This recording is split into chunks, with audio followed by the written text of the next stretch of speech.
halfway to paradise. What a night for Dieter Hecking and for all who smile at this club. So tonight Real Madrid are compelled. A night of obligation. The ultimate fantasy club built. April 12, 2016 ഈ ദിവസം അങ്ങനെ എളുപ്പം football ആരാധകർക്ക് മറക്കാൻ സാധിക്കാത്ത ഒന്നായി മാറിയിരുന്നു. ആ വർഷത്തെ ലാലിഗ ടൈറ്റിൽ ഏറെക്കുറെ നഷ്ടപ്പെട്ടു എന്ന നിലയിൽ കോപ്പ ഡെൽ റേയിൽ നിന്നും പുറത്തായിരിക്കുന്നു. ഇതിനിടയിലാണ് ചാമ്പ്യൻസ് ലീഗിലെ ആദ്യപാദ ക്വാർട്ടർ ഫൈനലിൽ വൂൾസ്ബർഗിനെതിരെ 2 ഗോൾ വഴങ്ങിക്കൊണ്ട് ഏറ്റവും മോശപ്പെട്ട രീതിയിൽ അവിശ്വസനീയമായി റയൽ മാഡ്രിഡ് തോൽവി വഴങ്ങിയത്. തൊട്ടു മുൻപത്തെ സീസണിൽ ഒരു കപ്പ് പോലും നേടാൻ സാധിക്കാതിരുന്ന മാഡ്രിഡിന് ചാമ്പ്യൻസ് ലീഗ് റേസ് ഒരുപക്ഷെ നഷ്ടപ്പെട്ടാൽ ഉണ്ടാകുന്ന നാണക്കേട് അതിനേക്കാളേറെ മോശമായി തീരും. ചില വൈരാഗികൾ ട്രിബിൾ നേടി അവസാനിപ്പിച്ച സീസണിന്റെ പ്രഷറും സിദ്ധാർത്ഥ എക്സ്പീരിയൻസ് ഇല്ലാത്ത കോച്ചിന്റെ സാന്നിധ്യവും പരിഹാസവർഷം ചൊറിഞ്ഞുകൊണ്ടിരുന്നു.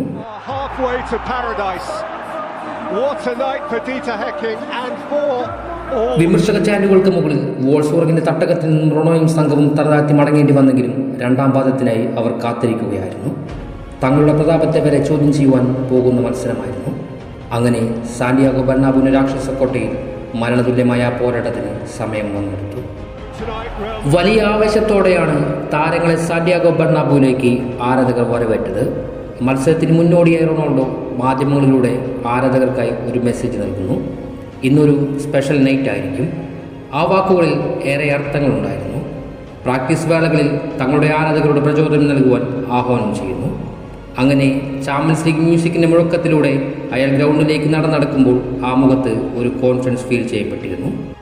പക്ഷേ ആ വിധിയെ മറികടക്കുവാൻ അയാൾക്ക് വേണ്ടത് 3 ഗോളുകളാണെന്ന സത്യം ആരാധകരിൽ പലരിലും സംശയങ്ങൾ ഉണ്ടാക്കപ്പെട്ടു. ശേഷം മത്സരത്തിന് whistle മുഴങ്ങുകയാണ്. Obligation, the ultimate fantasy club built for occasions, for challenges just like this.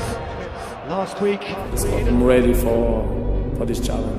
വിജയം നിലനിർത്തുവാൻ വോൾസ്ബർഗും തിരിച്ചുവരാൻ റയൽ മാഡ്രിഡും സാന്റിയാഗോ ബെർണാബുവിൽ പോരാട്ടം ആരംഭിച്ചിരുന്നു. മിനിറ്റ് സൂചികൾ 15-ാം മിനിറ്റിലേക്ക് ഓടിയെത്തി. റൈറ്റ് വിങ്ങിൽ നിന്നും കറവാൾ തൊടുത്തുവിട്ട ആ ഷോട്ട് എതിരാളികളുടെ കാലിൽ തട്ടിക്കൊണ്ട് ബൗൺസ് ചെയ്ത് പോസ്റ്റിന് മുന്നിലേക്ക് കുതിക്കുന്നു. നേരെ ചെന്നെത്തിയത് ഒരുപക്ഷെ ആ ഗാലറിയിലിരിക്കുന്ന 70,000 റയൽ മാഡ്രിഡ് ആരാധകരും ആഗ്രഹിച്ച അതേ കാലിലേക്ക് തന്നെ. ഒരു ടാപ്പിൻ ഫിനിഷിങ്ങിലൂടെ ക്രിസ്ത്യാനോ ഗോൾ നേടുകയാണ്. ബെർണാബ്യു ഇളകി മറഞ്ഞു. ക്രിസ്ത്യാനോ എന്ന് ഉച്ചത്തിൽ മുഴങ്ങി കേട്ടു. പക്ഷേ ക്രിസ്ത്യാനോ ബോൾ വേഗം എടുത്തുകൊണ്ട് അധികം സെലിബ്രേഷൻ ഇല്ലാതെ തന്നെ സെൻട്രൽ ഹാഫിലേക്ക് വെക്കുന്നു. ഇനിയും 2 ഗോളുകൾ നേടേണ്ടതുണ്ട്. ഒരു ഗോൾ വൂൾസ്ബർഗ് തിരിച്ചടിച്ചാൽ പകരമായി ഇനിയും 3 ഗോളുകൾ അടിക്കേണ്ട അവസ്ഥയാകും. ആദ്യ ഗോളിന് ശേഷം റയൽ മാഡ്രിഡ് തങ്ങളുടെ ആക്രമണ ശൈലിയിൽ വേഗത കൂട്ടിക്കൊണ്ടേയിരുന്നു. അതിന്റെ ഫലമായി റഫയുടെ വിരൽ കോർണർ ഫ്ലാഗിലേക്ക്. 17-ാം മിനിറ്റിൽ ടോണി ക്രൂസിന്റെ റൈറ്റ് ഫുട്ട് കോർണർ ബോക്സിലേക്ക് ഉയർന്നു പോകുന്നു.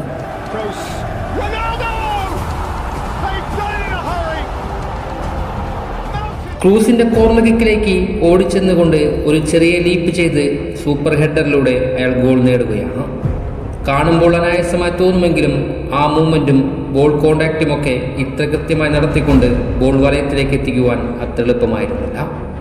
ഗോൾ നേടിയ ഉടനെ തന്നെ ക്രിസ്ത്യാനോ സെലിബ്രേറ്റ് ചെയ്യുമ്പോൾ അദ്ദേഹത്തിന്റെ മുഖത്തിൽ ഒരു ദേഷ്യഭാവം ഉണ്ടായിരുന്നു. കളിക്ക് മുന്നോടിയായി അദ്ദേഹത്തെ വിമർശിച്ചവർക്കുള്ള മറുപടിയായിരുന്നു. Game strategy ഓണാകുകയാണ്. ഇരു ടീമുകളും സ്കോർ 2-2 എന്ന നിലയിലേക്ക് എത്തി. ഹോം ഗ്രൗണ്ടിന്റെ ആധിപത്യം മാഡ്രിഡിന്റെ കയ്യിലാണെങ്കിലും എവേ ഗോൾ നേടിയാൽ ആധിപത്യം വൂൾസ്ബർഗിന്റെ കയ്യിലാകുമെന്ന അവസ്ഥയിലേക്ക്. 2-ാം ഗോളിന് ശേഷം സിദ്ധാർത്ഥ തന്റെ ടാക്ടിക്സുകൾ മാറ്റിയെടുത്തു. ബോൾ പൊസിഷൻ കൂടുതൽ കൈവശം വയ്ക്കുന്നു. ചാൻസുകൾ കുറവായിരുന്നുവെങ്കിലും ഇരു സൈഡിലും അറ്റാക്കുകൾ നടന്നുകൊണ്ടിരുന്നു. അങ്ങനെ 77-ാം മിനിറ്റിൽ ഫ്രീ കിക്ക് ലഭിക്കുകയാണ്. പോസ്റ്റിന്റെ വലത് ഭാഗത്തിലൂടെ ഉള്ളിലേക്ക് എടുത്തുകൊണ്ട് അയാൾ അതിനായി ഒരുങ്ങി നിന്നു.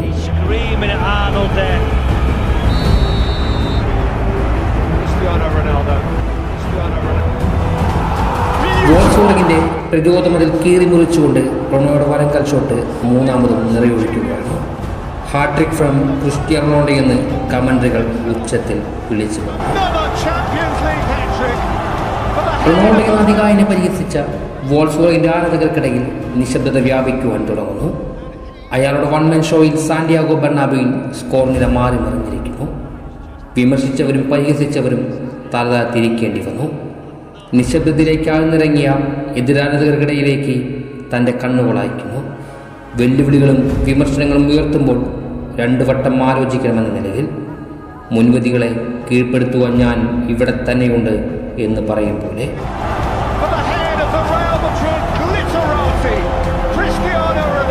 ചാമ്പ്യൻസ് ലീഗിലെ തൻ്റെ 16ാമത്തെ ഗോൾ നേടിയ അയാളുടെ നിമിഷങ്ങൾക്ക് ശേഷമുള്ള ബാക്കിയുള്ള 20 മിനിറ്റുകൾ റാമോസ് പെപ്പെ സഖ്യം നിർണായകമായി പ്രതിരോധിക്കുന്നു. അങ്ങനെ ഒടുക്കം റഫറിയുടെ എൻഡിംഗ് വിസിൽ മുഴങ്ങുകയാണ്. അയാളുടെ ഒറ്റയാൾ പോരാട്ടത്തിന് മുകളിൽ ഉയർത്തി നിൽക്കുന്ന റയൽ മാഡ്രിഡ് വോൾസ്ബർഗിനെതിരെ 3-2 എന്ന സ്കോറിൽ വിജയം കുറിക്കുകയാണ്. ആവശ്യസിനെ വേദിയിൽ അയാൾ മുട്ടുകുത്തി സെലിബ്രേറ്റ് ചെയ്യുന്നുണ്ട്. സഹതാരങ്ങൾ അയാളെ വാരിപ്പുണരുന്നുണ്ട്. റൊണാൾഡോ എന്ന് ആ സ്റ്റേഡിയം മുഴുവൻ മുഴങ്ങിക്കൊണ്ടേയിരുന്നു. ക്രൗഡിൻ്റെ ആഘോഷവും പീറ്റർ ഡ്യൂറിയുടെ കമൻട്രിയും കൂടിയായപ്പോൾ ആ രാത്രി ശരിക്കും ഒരു മാജിക് നൈറ്റായി മാറുകയാണ്. രോമങ്ങൾ ഇന്നും ഉയർത്തി നിൽക്കുന്ന മാന്ത്രികരാവ്. എല്ലാത്തിനും മുകളിൽ ഒരൊറ്റ പേര്: Cristiano Ronaldo dos Santos Aveiro.